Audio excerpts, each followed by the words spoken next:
नमस्कार। कहानी गोल्ड में आज सुनिए सुधा जुगरान जी की लिखी कहानी एक मन ऐसा भी। शमा। गहरी नींद में गोता लगाती शमा सुहास का अस्पष्ट स्वर सुनकर तत्काल उठ बैठी। क्या टॉयलेट जाना है? सुहास ने हाँ में गर्दन हिलाई। शमा ने उठकर सुहास को सहारा देकर बिस्तर के पास रखी व्हीलचेयर पर बिठाया और टॉयलेट के दरवाजे पर ले जाकर उन्हें खड़ा होने में मदद की। फिर किसी तरह उसकी मदद व दीवार का सहारा लेकर सुहास थोड़ा आगे खिसके और पॉट के पास आकर फारिग हो गए। फिर उसी तरह उसकी मदद व दीवार का सहारा लेकर वापस खिसक कर व्हीलचेयर पर बैठ गए। उसने वापस लाकर उन्हें बिस्तर पर लिटा दिया। यह हर रात का 2 बार का कार्यक्रम था। कई दफे तो एक बार नींद टूटकर मुश्किल से दोबारा आती, तब तक सुहास उसे दोबारा उठा देते। बिस्तर से लेकर टॉयलेट तक जाने व आने की संघर्षपूर्ण प्रक्रिया में उसकी नींद पूरी तरह से रूठ जाती और रात करवट बदलते हुए ही बीत जाती। 1.5 साल पहले तक संगीत बजाती जिंदगी के तार टूटकर एकाएक बेसुरे हो गए थे। उसके लिए जिंदगी की सरगम कभी सुर में बजी हो या न बजी हो, पर सुहास की जिंदगी की सरगम तो अपने रिदम में बज रही थी। इकलौते बेटे के अमेरिका चले जाने के बाद वह अपनी निरुद्देश्य से जिंदगी को दिशा देने के लिए कोई रास्ता तलाश करना चाह ही रही थी कि एक दिन फोन पर हंस हंस कर बात करते सुहास अचानक जमीन पर गिर पड़े। मोबाइल हाथ से दूर छिटक गया। पल भर पहले किचन में काम करती शमा सुहास को फोन पर हंस हंस कर जोर जोर से बातें करते देख घायल होती मन ही मन सोच रही थी, कौन कहता है सुहास कम बोलते हैं, या मजाक करना ही नहीं आता, या फिर किस्से सुनाने नहीं आते। अपने परिवार व दोस्तों से बातें करते हुए सुहास जैसे कोई दूसरे ही सुहास बन जाते हैं। लेकिन वह खुद भी तो उन्हीं की जिंदगी, उन्हीं के परिवार का अंग है, उनकी सहचरी, अर्धांगिनी। फिर सुहास के व्यक्तित्व का यह कौन सा हिस्सा है, उनके मन का यह कौन सा कोना है जहां संगीत बजता है और अपनी पत्नी के सामने अक्सर उनकी चुप्पी ही दिखाई देती है। काम में व्यस्त सुहास, चुपचाप बैठे ख्यालों में खोए सुहास, टीवी के चैनल बदलते सुहास। उसकी सोच अपने मन की वादियों में भटक ही रही थी कि कुछ गिरने की आवाज सुनकर वह तेजी से बाहर की ओर लपकी। सुहास सोफे पर टेढ़े मेढ़े आधे अधूरे लटके हुए थे। आंखें स्थिर सी थीं। कुछ बोलना चाहते हुए भी वे कुछ बोल नहीं पा रहे थे। अरे, क्या हुआ आपको? वह इतनी जोर से चिल्लाई कि दूर छिटके फोन के उस तरफ सुहास के दोस्त समीर ने उसकी चीख सुन ली और स्थिति की गंभीरता को समझते हुए वह तुरंत घर आ गए। समीर सुहास को पड़ोसियों की मदद से अस्पताल ले गए। सुहास के ब्रेन में क्लॉट आने के कारण पैरालिटिक अटैक पड़ा था। समय से अस्पताल पहुंच जाने के कारण ट्रीटमेंट यथाशीघ्र शुरू हो गया। पूरा 1 महीना अस्पताल में गुजारने के बाद वह सुहास को घर ले आई। सुहास की जिंदगी तो बच गई थी, पर जितना नुकसान होना था वह हो चुका था। उनकी सुरताल में लयबद्ध दौड़ती जिंदगी का संगीत बेसुरा हो गया था। शमा अभी 46 साल की थी और सुहास इसी साल रिटायर हुए थे। शमा ने विवाह की बेदी पर बली होते समय ही उम्र की कई सीढ़ियां एक साथ फलांग ली थी, लेकिन अब तो दोनों की ही जिंदगी की किताब से नियति ने कई पन्ने एक साथ फाड़ दिए थे, जिसमें कुछ अपने पराये लापता हो गए थे, कुछ सपने धूमिल हो गए थे, कुछ तमन्नाएं उदास हो चुपचाप कोने में बैठ गई थीं, कुछ उम्मीदें विश्वास की डोर से टूटकर आजाद हो वीराने में गुम हो गई थीं। जिंदगी मात्र पिछले 1.5 साल में ही उन फटे पन्नों को फलांग कर आसानी से कई वर्ष आगे बढ़ गई थी। सुहास की सरकारी नौकरी थी, इसलिए सरकार से मिल रही पेंशन का ही सहारा था। बड़ी उम्र में पैदा हुई संतान उनकी आर्थिक मदद करने लायक नहीं थी। बेटे ने इंजीनियरिंग की थी और अपनी काबिलियत के बूते पीएचडी करने के लिए फुल स्कॉलरशिप पर अमेरिका चला गया था। सुहास की जमा पूंजी में से काफी कुछ अस्पताल के खर्चे व अब होने वाले इलाज में खर्च हो रहा था। एक्सरसाइज कराने फिजियोथेरेपिस्ट आता था। शुरुआत में हालत ज्यादा खराब थी तो उससे संभाला नहीं जाता था। उसने सुहास के लिए एक अटेंडेंट की व्यवस्था भी की, पर इतने सारे खर्चे संभालना उसके बूते से बाहर हो रहा था। इसलिए अटेंडेंट हटा दिया और किसी तरह खुद ही मैनेज करने लगी। पिछले 1.5 साल से जिंदगी को धर्रे पर लाने की कश्मकश में शमा कहीं की भी नहीं रह गई थी। 1.5-2 साल की कोशिश के बावजूद भी सुहास बहुत मुश्किल से वॉकर और उसके सहारे ही घिसट घिसट कर चल पाते थे। दिन में तो शमा यह रिस्क ले लेती, लेकिन रात में वह व्हीलचेयर का ही सहारा लेती। उसे डर लगता कहीं गिर गए तो किसको बुलाएगी। यादों के साए में अतीत के उस विभत्स टुकड़े पर नंगे पांव चलते चलते ही रात आंखों में कट गई और सुबह की पहली किरण पर्दे की झिर्री से अंदर झांककर प्रभाकर के आने की सूचना देने लगी। वह उठ बैठी। शरीर कम नींद व मन की थकान के कारण यूं भी हमेशा टूटा टूटा सा ही रहता है। आज भी टूट रहा था। उसने एक नज़र सोते हुए सुहास पर डाली और बिस्तर छोड़ दिया।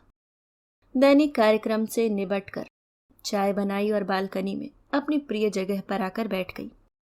जिंदगी की किताब के कुछ पन्ने ऐसे भी होते हैं जिन्हें इंसान खुद भी पढ़ने में घबराता है, और अगर खुदा न खास्ता पढ़ लिया तो समझने या स्वीकार करने में घबराता है। एक छोटे से कस्बे की एक साधारण घर की असाधारण सुंदर व उच्च शिक्षित शमा जब सुहास की परिणीता बन महानगर में रहने आई तो हनीमून पर ही न जाने क्या क्या सिखाने लगे थे सुहास।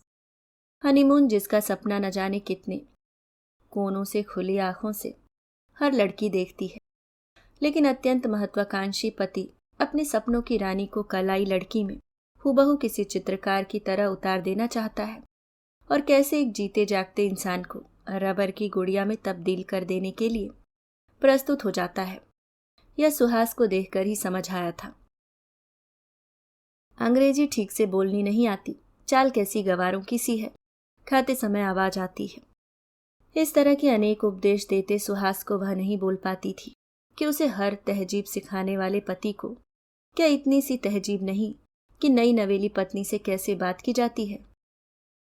आज समय समाज कितना आगे बढ़ चुका है। स्त्री की नैसर्गिक इच्छाओं व नैतिक अधिकारों की बातें होने लगी हैं। शमा उगते दिवाकर की स्वच्छ अरुणिमा में सद स्नात किए अंबर को निहारते सोच रही थी, पर उसके लिए तो समय जैसे रुक सा गया। वह तो आज भी सिर्फ पढ़ती सुनती ही है इन बड़ी बड़ी बातों को। शराब के नशे में उसके तन से खेलकर अपनी क्षुधा पूर्ति कर उसे अतृप्त सा छोड़ जाता था।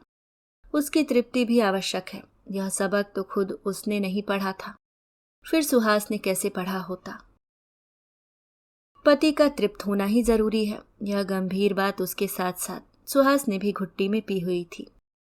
उस पर भी तन की बनावट को लेकर कोई तीखा, भावनाओं को जला देने की मारक क्षमता वाला व्यंग कभी कभी उसके बमुश्किल रोके गए संकोच से कुछ उफनते अरमानों पर घड़ों पानी डाल देता। शमा के कानों से उतरते शब्द उसके मन मस्तिष्क पर देर तक प्रहार करते रहते, और वह चुपचाप कपड़े पहनते सुहास के नग्न शरीर को निहारती रहती। क्या वहां सब कुछ परफेक्ट है? एक स्त्री के लिए अगर एक निर्दोष काया व अनिद्ध सुंदर स्त्री की कामना करना पुरुष का सपना होता है, तो एक कामदेव से पुरुष की तमन्ना करना स्त्री को क्यों नहीं आता? उसे पाना स्त्री को अपना अधिकार क्षेत्र क्यों नहीं लगता? क्यों स्त्री के लिए खाना कपड़ा चला सकने लायक पुरुष को ही उसके लिए मान्य समझ लिया जाता है, चाहे फिर वह किसी भी उम्र का हो, कुरूप हो, और आर्थिक रूप से भी उसका जितना दायरा है, स्त्री को उसी में खुश रहना, जीना व निभाना है। पत्नी पति को न उसकी शारीरिक सुंदरता के लिए ललकार सकती है और न मन की, और न इस बात के लिए कि वह उसे संतुष्ट नहीं कर पाता। आखिर यह तन मन मस्तिष्क से संतुष्ट होना सिर्फ पुरुष की ही बपौती क्यों है? छोटे बच्चे के साथ उलझी शमा वक्त बेवक्त की सुहास की मांग को कभी कभी ठुकराना चाहती तो अंतरंग संबंधों पर सुहास का लंबा लेक्चर सुनना पड़ता। वैसे भी बलि का बकरा कब तक खैर मनाएगा? सुहास को उसके थके होने, मानसिक संतुष्टि या खुशी से कोई लेना देना नहीं होता। यदि अपनी संतुष्टि ना हो तो वह उस पर सारा दिन अपनी खीज उतारता रहता, यहाँ तक कि किसी आए गए के सामने ऐसा कुछ बोल जाता जो किसी थप्पड़ से कम न होता। वह खुद तो घायल होती ही, पर उस थप्पड़ की गूंज आगंतुक की बातों के कारण कई दिनों तक इधर उधर से दूर तक सुनाई देती रहती। इस डर से वह न चाहते हुए भी उसकी इच्छा पर समर्पित हो जाती, लेकिन मन की अनिच्छा तन पर हावी हो ही जाती। लगता है मैं किसी डेड बॉडी के साथ प्रेमालाप कर रहा हूं। निजी क्षणों में कहे ये शब्द उसके कानों में पिघला शीशा उड़ेल देते। शारीरिक संबंधों पर कहीं भी छपा लेख उसके सामने पटकते हुए कहता, कभी यह भी पढ़ लिया करो, सेक्स से स्वास्थ्य कितना अच्छा रहता है।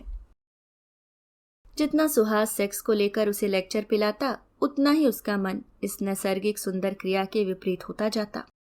मन तो उसका भी करता उसे बहुत कुछ पढ़ाने का, बताने का। स्त्री की मन की भाषा पढ़ना वह भी उसे सिखाना चाहती, बताना चाहती कि स्त्री को पूर्ण रूपेण पाना है तो उसके मन मस्तिष्क को प्रसन्न करना कितना आवश्यक है, जिसे अधिकतर पुरुष समझकर भी नहीं समझना चाहते। न हो पति के पास बेशुमार दौलत और न पत्नी के पास असीम सौंदर्य तो क्या कहा जा सकता है, न कजरे की धार न मोतियों के हार, फिर भी कितनी सुंदर हो। जिसे बहुतों में पसंद किया तो फिर भी उसी के तन पर मन पर इतने चुभने वाले तीर क्यों? जिससे तृप्त होना है उसी के सौंदर्य से अतृप्ति क्यों? उसी को अतृप्त क्यों? अतृप्त मन का समर्पण तो आधा अधूरा ही रहेगा ना।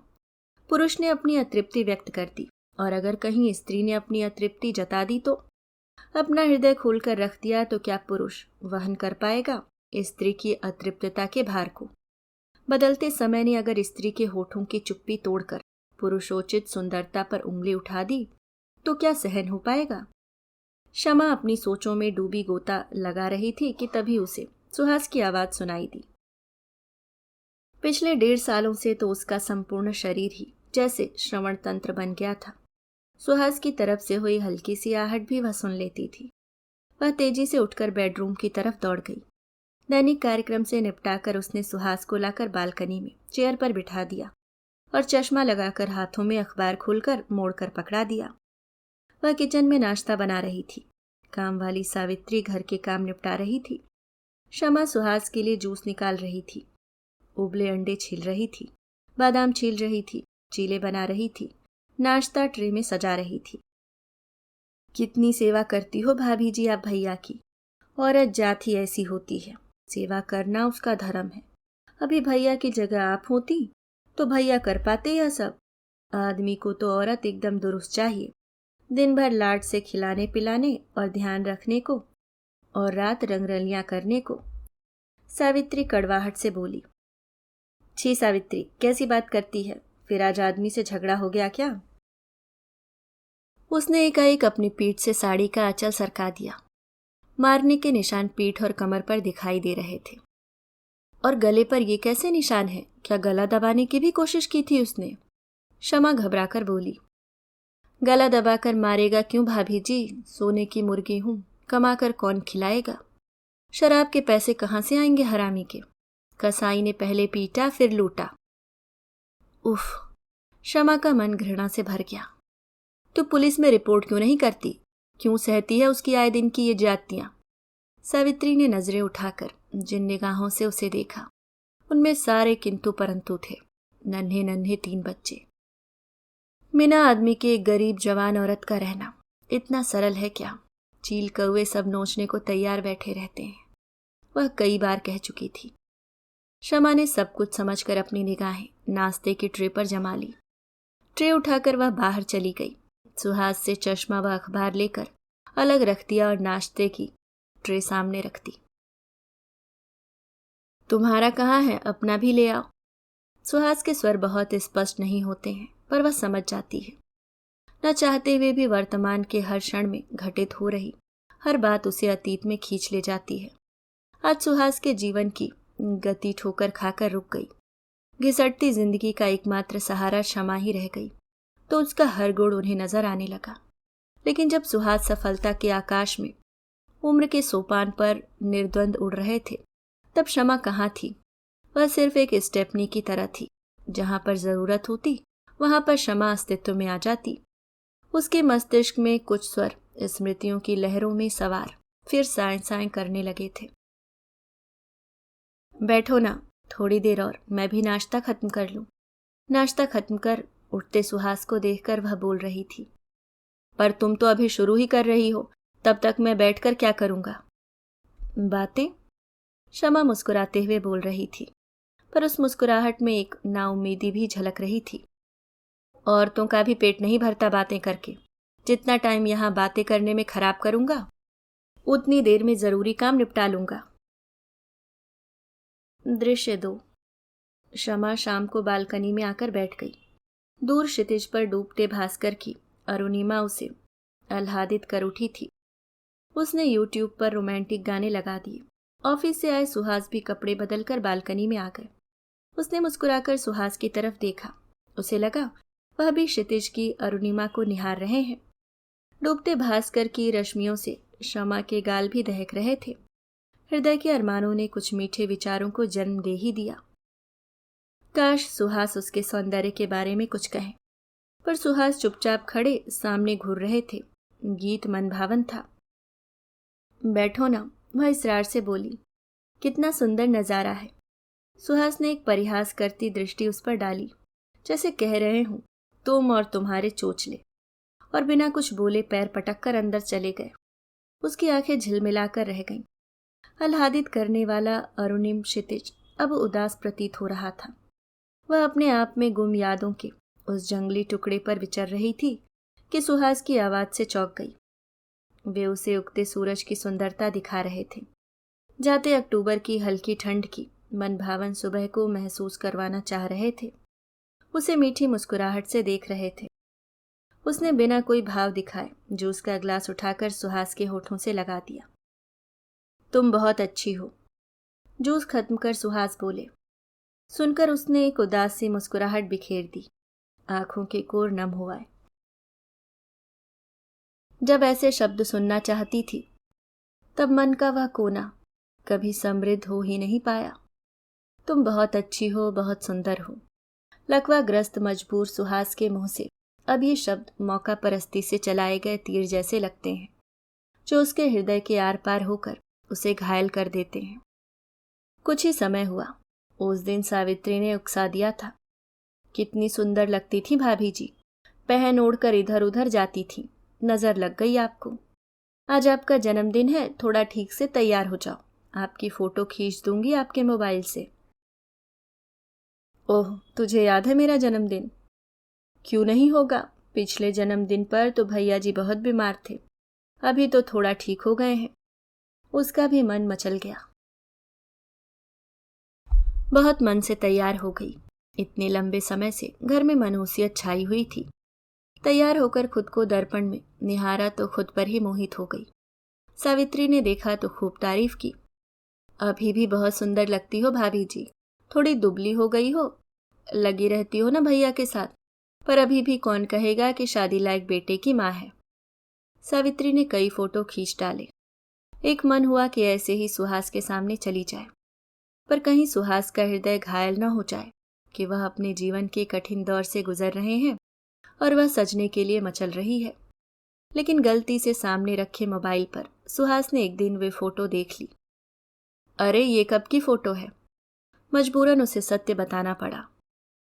तो मुझे क्यों नहीं दिखाई? कितनी सुंदर लग रही हो, एकदम परी जैसी। वह भौचक्की सुहास का चेहरा निहारती रह गई। नारी की शायद यह सबसे बड़ी कमजोरी है कि उसका प्रिय पुरुष उसके सौंदर्य की तारीफ करे। इस समय अनायास ही उसके तन मन की कलियां चटक गई थीं। कितना लंबा समय बीत गया। सुहास की बलिष्ठ बाहों में बंधकर, तनकर, टूटकर बिखरे हुए। सच, इच्छाएं स्त्री के मन के बाद ही तो तन में हिलोरे लेने लगती हैं। पुरुष की तरह यह सिर्फ मैकेनिकल एनर्जी नहीं है उसके लिए कि तन रिचार्ज हुआ और तन के साथ ही खत्म हो गया। वह एकाएक बहुत अंदर तक भीग गई थी, कुछ नैसर्गिक प्राकृतिक भावों से। पर अपने अशक्त शरीर के साथ सुहास फिर चुपचाप बैठ गए थे। मोबाइल बगल में रख दिया था। उनका तन आज स्पंदनहीन है। पुरुष है ना, तो पुरुष के साथ उसकी स्त्री के तन मन की भी समस्त तरंगे तिरोहित हो जाना लाजमी है। लेकिन यदि अकस्मात सावित्री की बात याद आ गई, कहीं इस स्थिति में सुहास की जगह वह आ गई होती तो सुहास की दुनिया इस कदर उसके इर्द गिर्द न सिमटती। उसे किसी सहायिका के सुपुर्द करके किचन में खाना पकाने का इंतजाम कर सुहास अपनी दुनिया में मस्त हो जाते। ऑफिस, सहकर्मी, मीटिंग, टूर, ऑफिशियल पार्टी और रात। वह एकाएक चिहुक गई। शायद स्त्री को तो ईश्वर ने ऐसा बनाया है कि पुरुष अपने प्रयास भर से अपनी इच्छाओं की पूर्ति कर सके, लेकिन उसकी जिंदगी पिछले 1.5 सालों से सुहास के इर्द गिर्द सिमट गई थी। वह उनकी नींद सोती और उनकी नींद जगती। बहुत जरूरी कार्यों के लिए घर से दौड़ते भागते बाहर जाने के अलावा उसके लिए घर से बाहर की दुनिया अब बेगानी सी हो गई थी। वैसे भी घर पर अशक्त पति को अकेले छोड़ वह अपने लिए बाहर थोड़े से राहत के कुछ घंटे भी तो नहीं ढूंढ सकती। अपनी मित्र मंडली के बीच सुकून के कुछ पल भी तो नहीं तलाश सकती। मन व भावनाओं की अधूरी शुद्धाओं के साथ तन की शुद्धाओं को मारना दबाना, उन इच्छाओं, उमंगों, संवेगों के बारे में बात करना, क्या सोचना भी पाप है, क्योंकि वह एक स्त्री है और उसका मन उधर जाए, यह सोचना भी उसके पापी, अधर्मी व पतिता होने के लिए काफी है। वह स्त्री है, उसके लिए यही परम सुख है कि कोई उसे पशु नहीं स्त्री समझ रहा है। यह बात उसके रोम रोम में समा दी जाती है, खून में प्रवाहित करा दी जाती है, घुट्टी में पिला दी जाती है। इसी में जीवन संपूर्ण है उसका। उस स्त्री शरीर के अंदर एक मन भी है और उस मन के बाहर एक तन भी है जो नहीं मानता समाज के बनाए नियमों को। वह भी तो प्रकृति का एक हिस्सा है, जिसके अंदर प्राकृतिक नैसर्गिक संवेग, आवेग व इच्छाएं विद्यमान है। वह अभी सिर्फ 46 की है और 60 की भी हो तो क्या, पुरुष की सभी इच्छाएं 75 तक भी दम तोड़ देती हैं क्या? फिर स्त्री से ही इतनी उम्मीदें क्यों? वह छोटे तौलिए से सुहास का मुंह साफ करने लगी, जो जूस पीते समय इधर उधर से गीला हो गया था। शेव बना दूं आज? 3-4 दिन हो गए। बना दो। सुहास करुण निगाहों से उसे देखने लगे तो वह पिघल सी गई।